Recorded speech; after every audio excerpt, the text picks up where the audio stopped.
In today's video, I'm going to teach you how to add custom fields in Wrike.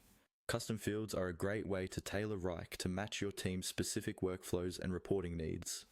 They let you track exactly the information that matters to you, whether that's budgets, priorities, client names, or any other custom data you want to capture.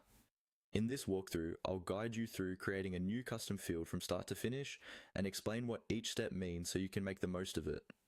Start by opening your Wrike workspace and navigating to the relevant folder, project, or space where you want the custom field to appear.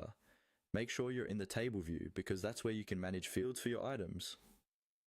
At the top of the table, look for the Fields option.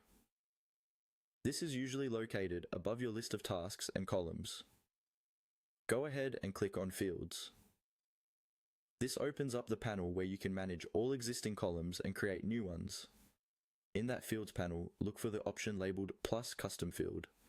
This is the button you'll use whenever you want to create a brand new field that doesn't come with Wrike by default. Click on Plus Custom Field to start the setup process. A dialog or panel will appear asking for some basic information about your new field. The first thing you'll see is a place to type in the name. Click into the name field and type a clear descriptive title. For example, instead of something vague like info, use something specific like client budget, campaign type, or priority score. A good name will make it easier for your teammates to understand what should go into that field and how it will be used.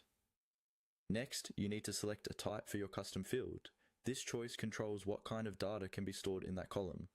Depending on your Wrike setup, you'll typically see options like text, number, dropdown, checkbox, date, or currency. Think about how you plan to use this information. If you want people to choose from a predefined list, a drop-down is best.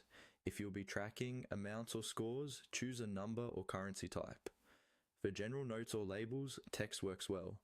Taking a moment here to select the right type will help keep your data clean and consistent over time. Once you've named your field and selected the appropriate type, review your choices briefly to make sure everything looks correct. When you're ready, click on Create. Wrike will add your new custom field as a column in the table view, and you'll be able to start entering data right away for each task, folder, or project in that view.